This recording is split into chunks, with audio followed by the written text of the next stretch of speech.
Happy ako at naging responsible for mama na si Darcy this time. At hindi na po naulit yung last time. So,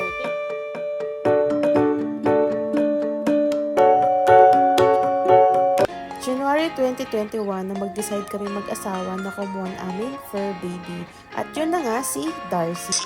At dahil first time nga na magkaroon kami ng fur baby, ay todo bigay kami sa lahat ng gusto at kailangan ng aming bebe Darcy. Siyempre naman, kailangan ibigay lahat ng pangangailangan niya. So, after 1 year, dumating sa amin si Pochi and siya naman ang magiging mommy.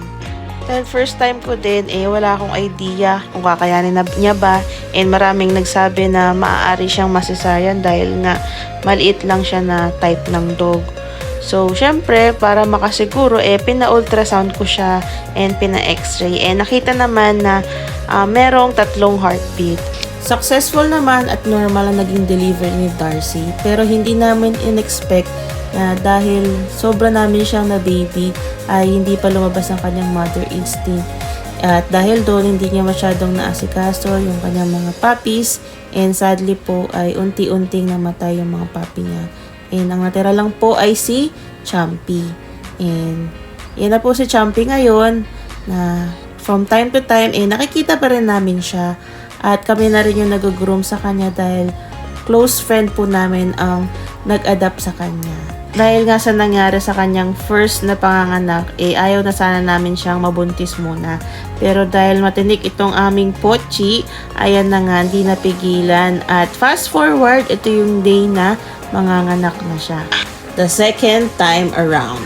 Hello angels! For today's video po ay isi-share ko ang mga kaganapan kanina. So 9 AM, pinakain ko na ang mga dogs. Napansin ko si Darcy, malakas pa rin namang kumain kaso, ayan, hindi siya mapakali. Ikot siya na ikot and meron na nga ako nakitang pumutok na panubigan sa kanya. So ayun, syempre kailangan handa. Niready ko na ang aking mga materials para sa kanyang panganganak. And after an hour, ayan na ang first baby ni Darcy. So male po ang kanyang firstborn. So, ayun, after 1 hour po, magkasunod agad and pareho ding male ang mga lumabas. Ayan, hiniwalay ko muna sila kasi meron pa siyang kinukut-kut dun na kung ano. And feeling ko may kasunod pa.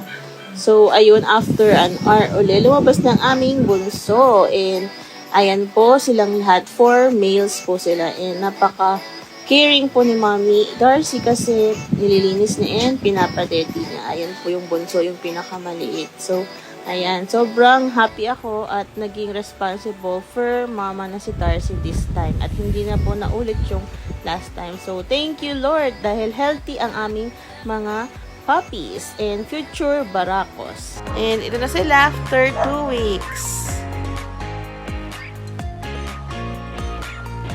Ito na sila after 1 month. So, meet si Cody.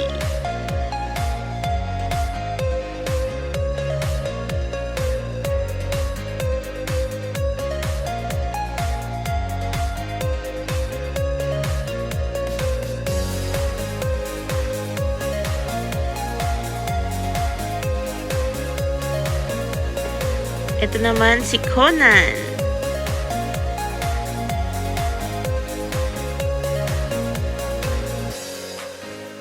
At ang aming bunso, si Cooper.